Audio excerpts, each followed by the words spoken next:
Hi, Jamie Cowen here to talk to you today about Israel is in trouble. I have posted watchmen on your walls, O Jerusalem. They will never be silent, day or night. You who call on the Lord, give yourselves no rest, and give him no rest till he establishes Jerusalem and makes her the praise of the earth. This is a great promise from the book of Isaiah regarding the nation of Israel, and specifically the city of Jerusalem. God has a plan and a purpose for the nation of Israel. She is called to be a light to the nations.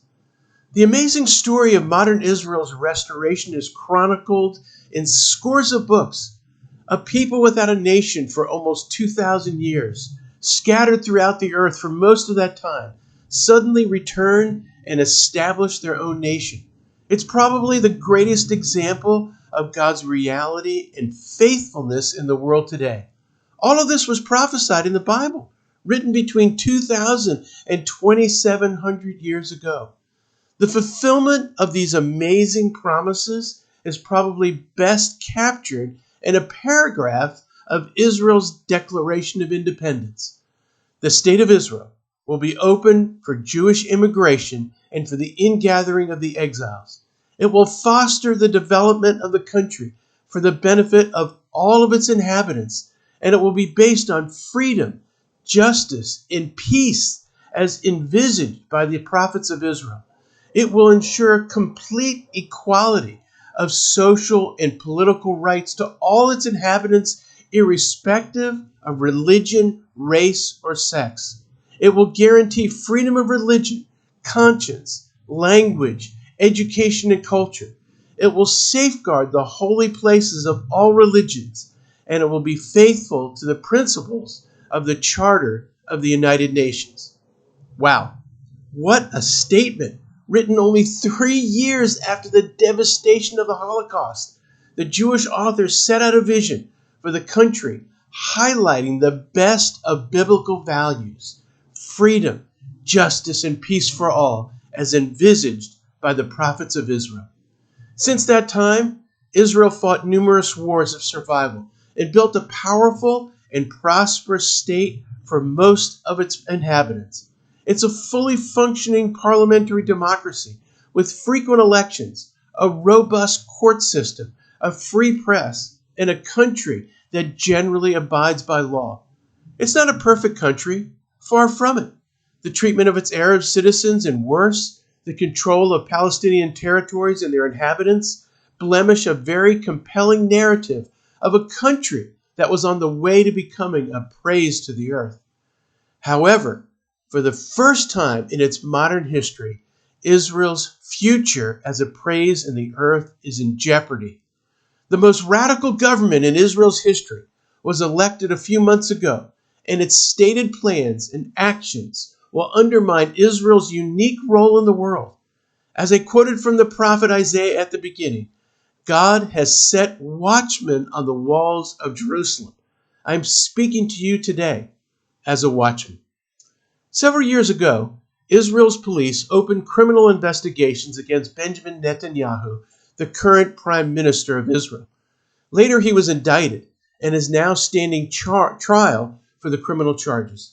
In his last term as prime minister, he tried to steer legislation through Israel's parliament, the Knesset, to immunize himself from prosecution. Those attempts were blocked. Unable to prevent prosecution, he set out on a campaign to undermine the police, the courts, and the press to galvanize public opinion behind him. During the most recent election campaign, resulting in his accession to power once again, he formed a governing coalition whose aim is to strip the country's protections against the abuse of power, which includes immunizing Netanyahu from prosecution. The minister he put in charge of the police force, Itamar Ben-Gvir, is an extremist provocateur who earlier in his life was convicted of supporting a Jewish terrorist organization. He is rabidly anti-Arab and has called for the expulsion of Arabs from the country. How does that comport with Israel's Declaration of Independence, which says in part, the country will ensure complete equality of social and political rights to all its inhabitants, irrespective of religion, race, or sex. Or what the Hebrew Scriptures declare, to which Yeshua the Messiah repeats, "For my house will be called a house of prayer for all the peoples." Possibly worse is legislation now being considered that would fully undermine Israel's judiciary. The judiciary has been the one bright spot in the country that has protected individual rights. Unlike the United States and many other Western nations, Israel has no constitution. Rather, it has a series of basic laws that function on a quasi-constitutional basis. They are the laws that establish the government's principles and rights for its citizens. But basic laws can be passed and amended by a majority vote of the Knesset, affording only limited protection for major changes in government structure and individual rights. Additionally, unlike many other Western countries, Israel's parliament is unicameral, meaning that there is only one legislative body running the country with few checks and balances. In the past, this limitation was self-correcting because the coalitions that formed the government were sufficiently varied to ensure a balancing of policies. Under the current government, there appears to be no check on radical changes to the country's structure and character. Therefore, the last bastion of protection for the country's democratic principles is the courts. Proposed legislation would allow the Knesset to overturn judicial rulings by a majority vote. Until 1994, the courts did not review legislation. Rather, they reviewed administrative actions by the government to ensure they complied with underlying statutory law. That changed when the Knesset added another basic law to its compendium of laws in 1992 titled Basic Law, Human Dignity and Liberty. Unlike earlier basic laws which formed the structure of the Israeli government, this one was more akin to the Bill of Rights to the U.S. Constitution, seeking to establish a series of individual rights on the part of the populace.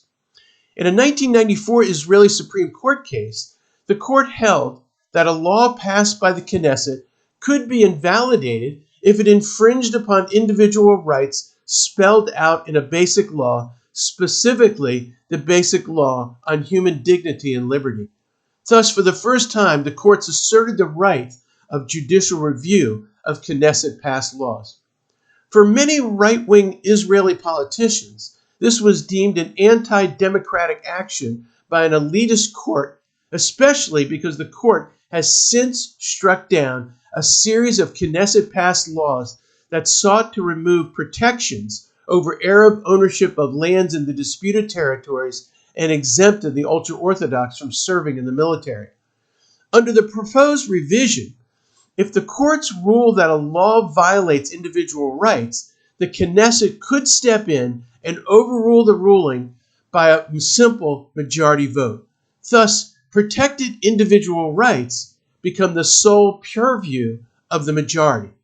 Court rulings protecting religious minorities, like Messianic Jews and Christians, could be at risk, as well as the right to a free press, the freedom of unreasonable search and seizure, the right of privacy, and due process under the law. As a result of these actions, major protests have erupted throughout Israel.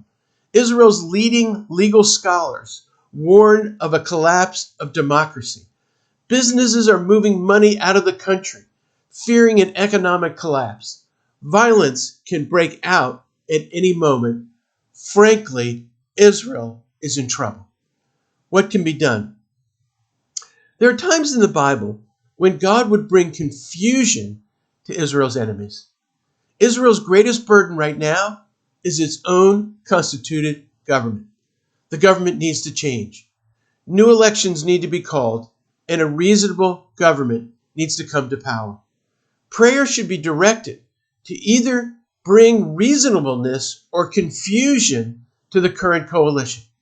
Prayer should also be directed to those few in the government who are willing to put the country's future over their own political future. There's not much time.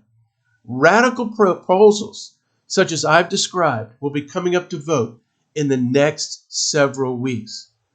Please pray with me that you who call on the Lord give yourselves no rest and give him no rest till he establishes Jerusalem and makes her the praise of the earth. Thank you, and see you next time.